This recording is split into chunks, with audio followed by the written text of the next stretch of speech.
regardless of whether you're talking to someone who's better than you in English or who's a little bit of a beginner, right? What you express or how you communicate should not change. If you have that baseline, then I don't think there should be a problem of feeling nervous or performance anxiety or any of those things. Okay, awesome. Should we continue? Yeah, yeah, sure. Okay. Okay. So, is there any particular topic you would like to talk about today? Yes, it is regarding the same that actually yesterday only I got a comment from one of my viewers that when I start speaking, I feel shy, I feel hesitant.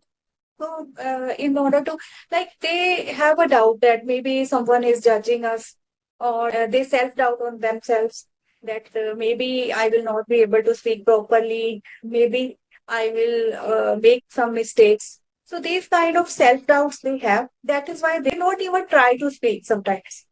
They only speak in their native language. So in order to Okay. overcome it, what would you suggest to those people? I think those issues are more mental. It's about being scared of someone questioning you or making fun of you or judging you, right? And again, very normal. This is something that everybody faces when they start something new, whether it's a skill, whether it can be something as silly as driving a car, right? So a lot of people are scared that they don't want to talk because they'll be shot down, they'll be discouraged, they'll be, made fun of. It's like when you start driving a car, you are not, you are scared that you might crash or you might hurt somebody, but that doesn't mean you don't do it, right? You have to start somewhere. So you have to start in a safe space. So generally, some driving schools have a private uh, ground or like a private area where you can drive the car safely without the chance of hurting somebody else. Right? Similarly, in English, when you start communicating with people, you can start small. You can start in a safe space where you're talking to your friends, your family members, people who know that you are making an effort to improve your English, right? And this is exactly where Clapingo is succeeding because Clapingo gives them an environment where it's not, some people don't have that environment. Some people are learning to speak in English for the first time in their family, right? So they don't have partners, or they don't have somebody they can trust, or maybe just they don't have somebody that they don't have somebody that has the time to give them, these lessons or this advice, right? So this is where people can come to Clapingo and, talk to tutors in a safe space where they will be given corrections, they will be given steps on how to improve their English. Hello? Hello? Yeah, can you hear me? Yeah, now I can hear you. In between, I think there was some network issue. Like I was saying, that they can come to Clappingo and they can talk to tutors where they'll give suggestions, exercises, and everything. So initially, it will feel like it's scary. You're trying to do something new. You don't want to, be demotivated. But that doesn't mean you don't start the journey. You always have to. Like, if someone comes up to me and they say that, you know what, I'm done. People are insulting me. People are making fun of me. I tell them that look at your life, look at all the things that you have learned, right? Whether it's cooking, whether it's competing in a sport, whether it's driving, whether it's your school, whether it's presenting in front of your office colleagues, right? All of these things you did once, for the first time, and now you're good at it.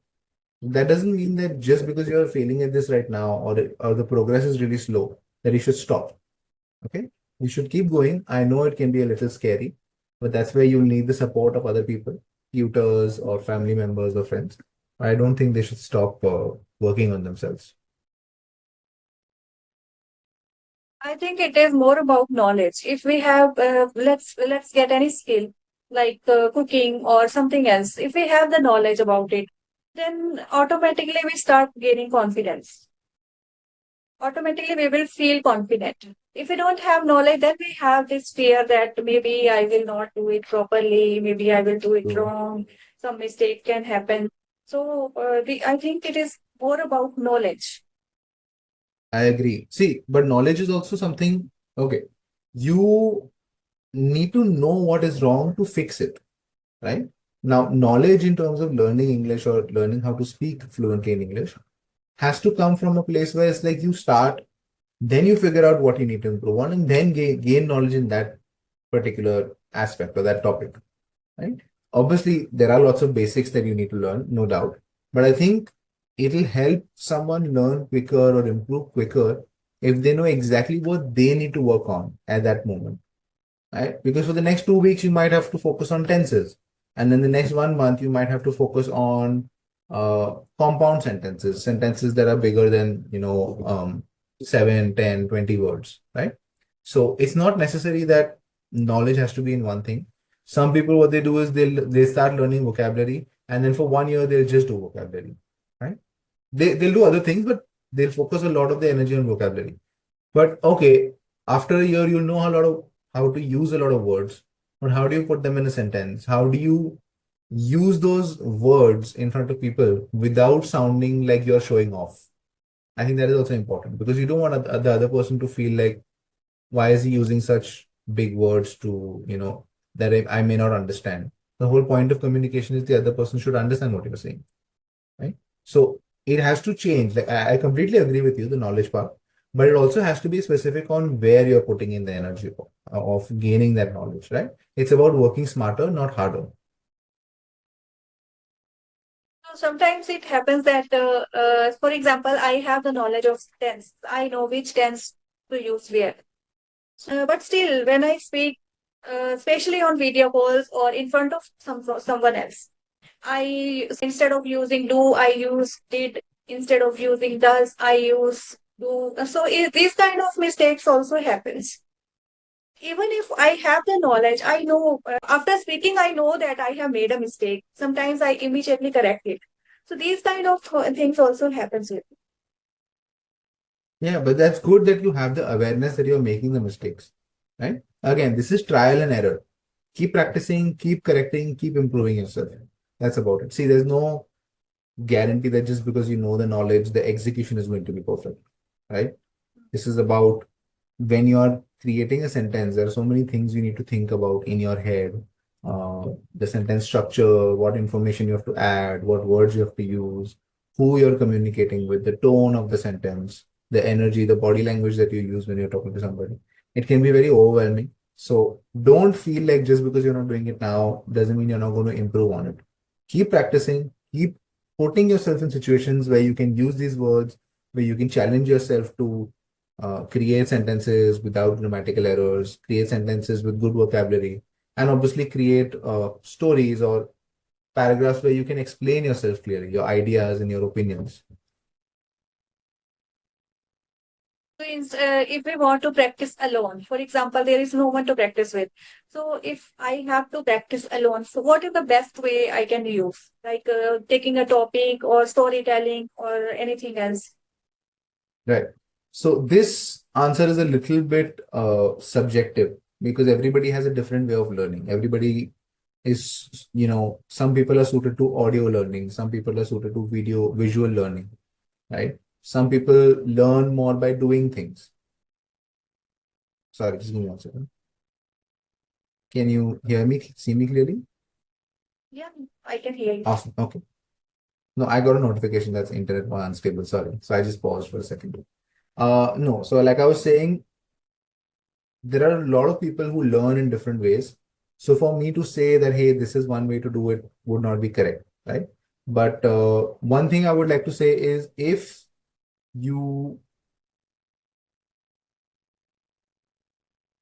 how do I explain this?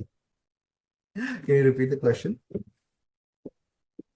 I was saying that suppose there is no one to practice with me.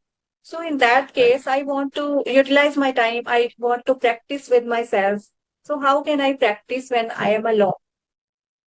I'll give you Is quick there, examples of, should I take a topic or should I just practice storytelling or whatever it is? right. It's very easy. Um, Firstly, you need to understand what sort of learner you are. Okay.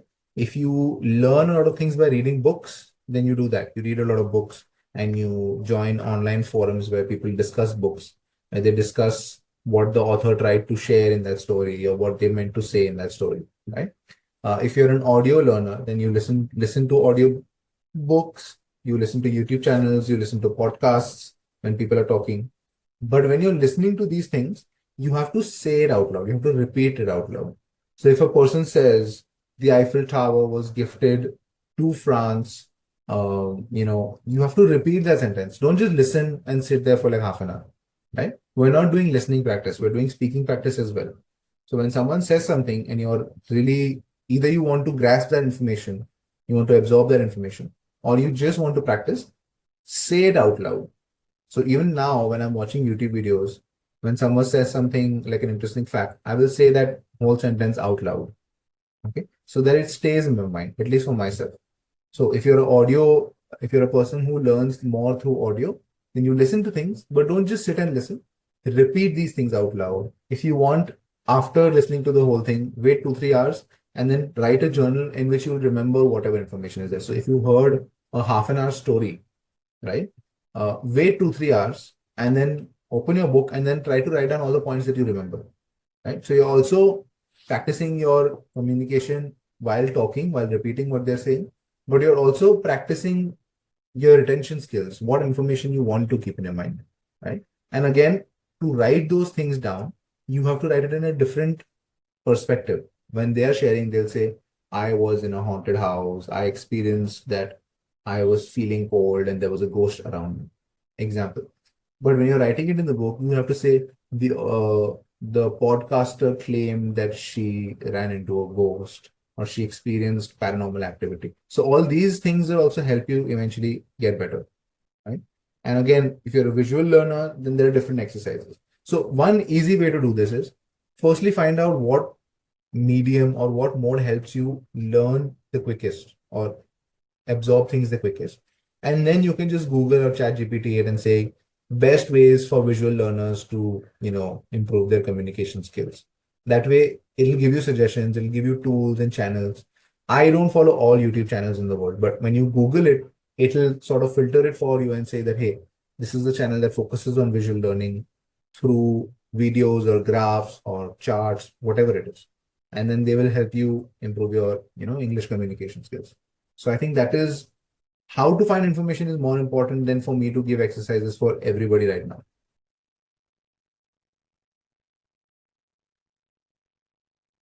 Yes. Does that make sense or did I say too much? Yeah, definitely. It makes sense. That is why I asked you all these questions. Yeah. Some of these questions, when a lot of learners ask me these questions, they're very vague. It's very difficult to give one answer because there's so many people with so many problems and so many ways to solve them now that it becomes difficult that I said something. I don't want a learner who's not part of Clapingo to just look at one video and one sentence I said and then commit 6 months of their efforts on that sentence. It becomes sometimes it's scary that you don't want to misinform somebody because they might lose a lot of time learning the wrong thing or learning the wrong way. We don't want to do that, right? So that's why I have to give a little bit of a disclaimer sometimes. Everyone has a different way of learning. Yeah. For me, it is reading. When I start listening, I am not able to focus in listening. I get distracted very soon. So if I read, then it is more productive for me. Yeah. I don't read for English or anything. I follow a football club. Um, in London. So sometimes they'll have articles of which players are joining, or the financial report of the company, or there'll be some uh, article about how we can beat the other team in the other tournament, right? So there are small, small articles. I can read them when I'm sitting here at my desk and everything. But if I have to take a book and sit and read like 10 pages, I get very sleepy. I get incredibly sleepy. I can't focus for more than like 1 or 2 pages unless the story is incredibly like you know, thrilling or like it grabs my attention. Otherwise, I cannot. So for me personally, reading doesn't work. I do it like in terms of like reading articles for my football club or like maybe there's an update in the industry about learning or English or something. So I'll read those like LinkedIn articles, LinkedIn posts and all. Small reads, I don't have a problem with. But when it comes to like extended reading, I lose focus a lot. So I steer clear of those methods. I'm more of a visual learner myself. I don't even able to read the newspaper. I get bored. When I start reading newspaper, I get bored and I don't want to read it. But if I start reading any book, then I find it a little interesting. I always focus on reading books. So what sort of books do you read? I think we had this conversation earlier. Yes, we had. I recently I Yeah. had read the book Attitude is Everything and Law of Yeah. Attraction. And now I have started reading. Yesterday only I have started reading Energize Your Mind. Wow. How big is that book? 150 pages? No, no, it is around 280 pages. Wow. So how long does it take for A you to lot of finish that time. book? I am a slow reader A and month? I take month. Yes, sometimes 5 to 10 days extra. Wow. So And when I again, sometimes I'm I yes. go on. I was saying that sometimes if I find some difficult words into a chapter, then I focus on reading it 2 times or 3 times. Because if I read only once, then I'm not able to remember those words. And if I read for the second time, then these words stay in my mind. Nice. That's good. That's a good habit. Um, I was gonna ask you that when you take up a new book, right? Is there a certain target in your mind that I have to do 10 pages a day? Or is it one of those things where it's like, I have 20 minutes, let me just read a couple of pages? No, I don't have that kind of target. If I have more time, that like if I have 1 hour, then I can utilize that 1 hour for reading. And if I don't have that much time, then I focus on 4 to 5 pages are also enough because it depends on it completely depends on my time. But I make sure to read every day. Okay, that's a good habit. Is it a morning habit or like before you go to bed? No, before I go to bed. Lovely. So at least you're not even straining your eyes through like digital screens and everything. So I think it'll help your sleep as well. Yes, it is more Good. That's a helpful. double. In the morning, I'm not able to read because at that time my mind is a little, sleepy. If I re even if I Okay. even if I read, then also I am not able to understand it. Right. You won't be able to absorb the information that clearly. Yes, Whereas at yes. night, you're more alert and you're more open Night time. to, that information. Yes. And that's good. That's good. Okay. So we have about a minute left. Any questions? Any doubts? No, I don't have any question now. It was a lovely Awesome. session. Yes, as always, it's always nice to talk to you and listen to your opinions and stories. Uh, yeah, I think that's about it. Uh, it was nice meeting you, and hopefully I'll see you soon. Yeah, thanks a lot. I'll definitely Yeah, connect with you very soon. definitely. Thank you so much. Have a Thanks. great Have a week. nice Bye bye.